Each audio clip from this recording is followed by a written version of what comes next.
सभी को जय मसीह की। प्रियो, आज हम देखेंगे लूका रचित सुसमाचार का 14 अध्याय का 25 वचन। जब बड़ी भीड़ उसके साथ जा रही थी तो उसने पीछे मुड़कर उनसे कहा, यदि कोई मेरे पास आए और अपने पिता और माता और पत्नी और बच्चों और भाइयों और बहनों वरन अपने प्राण को भी अप्रिय न जाने तो वह मेरा चेला नहीं हो सकता। और जो कोई अपना क्रूस न उठाए और मेरे पीछे न आए वह भी मेरा चेला नहीं हो सकता। तुम में से कौन है जो गढ़ बनाना चाहता हो और पहले बैठ कर खर्च न जोड़े कि पूरा करने की सामर्थ मेरे पास है कि नहीं। कहीं ऐसा ना हो कि जब वह नींव डाल ले पर तैयार न कर सके तो सब देखने वाले यह कहकर उसे ठट्ठों में उड़ाने लगे, यह मनुष्य बनाने तो लगा पर तैयार न कर सका। यह कौन ऐसा राजा है जो दूसरे राजा से युद्ध करने को जाता है और पहले बैठकर विचार न कर ले कि जो 20,000 लेकर मुझ पर चढ़ा आता है, क्या मैं 10,000 लेकर उसका सामना कर सकता हूँ या नहीं। नहीं तो उसके दूर रहते ही वह दूतों को भेजकर विलाप करना चाहेगा।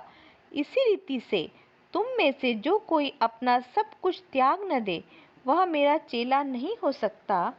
स्वादहीन नमक, नमक तो अच्छा है, परंतु यदि नमक का स्वाद बिगड़ जाए तो वह किस वस्तु से नमकीन किया जाएगा। वह ना तो भूमि के और ना खाद के लिए काम में आता है, उसे तो लोग बाहर फेंक देते हैं।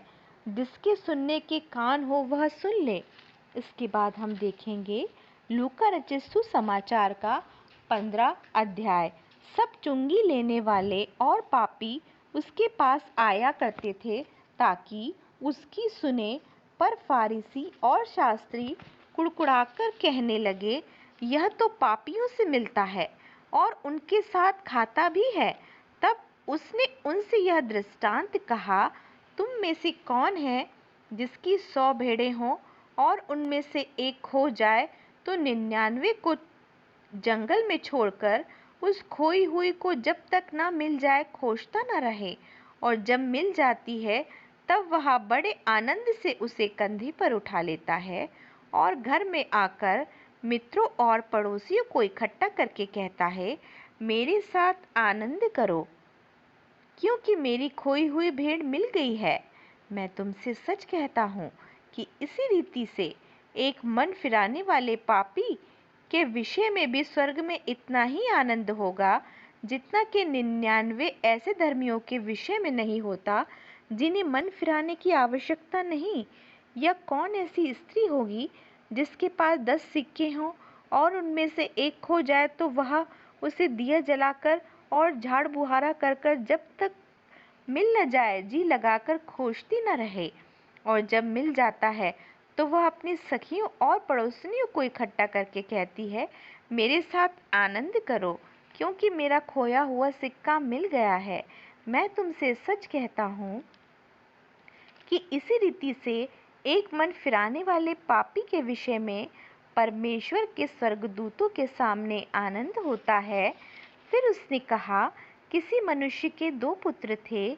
उनमें से छोटे ने पिता से कहा, हे पिता, संपत्ति में से जो भाग मेरा हो वह मुझे दे दे। उसने उनको अपनी संपत्ति बांट दी। बहुत दिन न बीते थे कि छोटा पुत्र सब कुछ इकट्ठा करके दूर देश को चला गया और वहां कुकर्म से में अपनी संपत्ति उड़ा दी। जब वह सब कुछ खर्च कर चुका तो उस देश में बड़ा अकाल पड़ा और वह कंगाल हो गया। इसलिए वह उस देश के निवासियों में से एक के यहाँ जा पड़ा।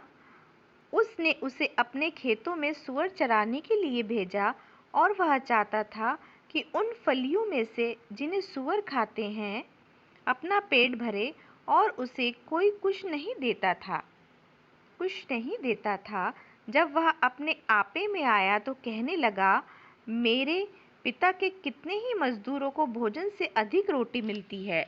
इन्हीं वचनों के द्वारा परमेश्वर हमें बहुतायत की आशीष दे। आप सभी को